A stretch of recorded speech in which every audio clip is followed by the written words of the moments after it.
What if everything you know is wrong?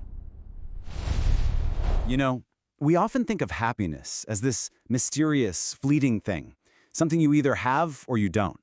But what if it wasn't? What if I told you there's actually a science to it, a formula even? Well, that's exactly what we're going to dive into today. So, that's the big question, right? Is there really a formula for true happiness? For years, scientists have been trying to crack this code, and it turns out, well, it's not some simple math problem. There is a clear framework for understanding it. So, let's get into it. All right, we're going to start by looking at what researchers actually call the happiness formula. It's a surprisingly simple model that breaks down the main ingredients that contribute to our sense of well-being. And here it is. This is the whole shebang. According to a ton of research, our happiness boils down to three key things. A massive 50% comes from our genetic set point. That's kind of our built-in baseline for happiness.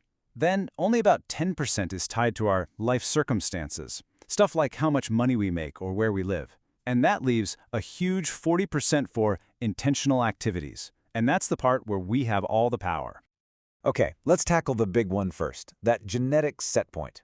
This is that huge, unshakable 50% that seems to act like a magnet, always pulling us back to a certain level of happiness, no matter what's going on in our lives. So how in the world do we know this? Well, a lot of the proof comes from studies on twins. By comparing identical and fraternal twins, scientists estimate that about half, 50%, of the differences in happiness between people is actually heritable. It's literally in our genes. And this brings us to this really fascinating idea called the hedonic treadmill.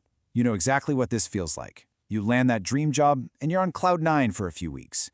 But then it just becomes, well, your job. Or you go through a tough breakup that feels like the end of the world. But eventually, you get back to feeling like yourself. That's the hedonic treadmill at work, always pulling us back to our baseline. But, and this is a huge but, that genetic part is only half the story. Now we get to talk about the most exciting, most empowering part of this whole equation, the controllable 40%.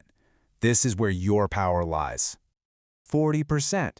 I mean, just let that sink in for a second.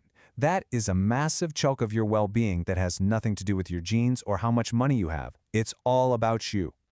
And here's the crucial part to understand. This 40% is not about changing your circumstances. That's the little 10% slice.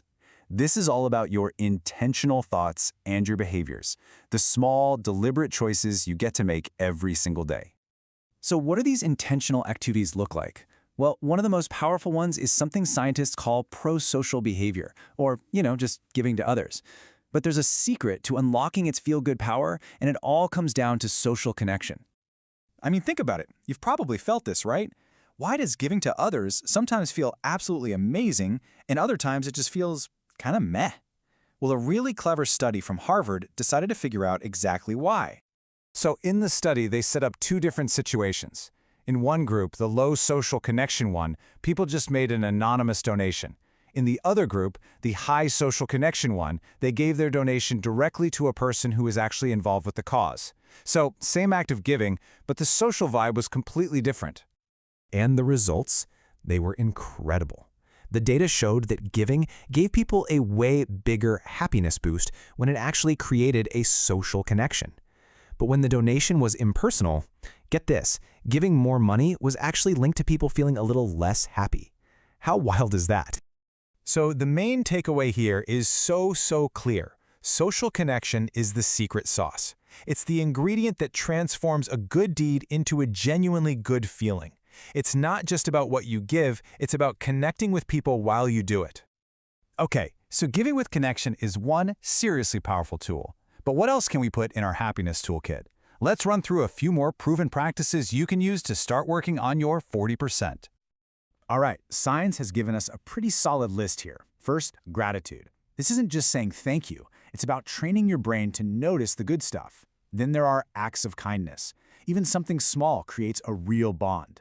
Mindfulness, like meditation, is huge for lowering stress. Physical exercise, well, that's one of the most reliable mood boosters on the planet. And finally, experiential spending. Choosing to spend your money on experiences instead of just stuff. A concert or a trip creates lasting memories, and that's a huge source of joy. You know, All of this leads to such a profound idea from the psychiatrist Viktor Frankl. He said, happiness cannot be pursued, it must ensue. One must have a reason to be happy. And that's what all these practices do. Gratitude, kindness, connection, they don't just give us a temporary high, they give us a reason to be happy. And that brings it all right back to you and that controllable 40%. The science gives us the map, but we're the ones who have to take the steps. So, the question is, what's one thing you'll do for your 40% today? Understanding begins with why.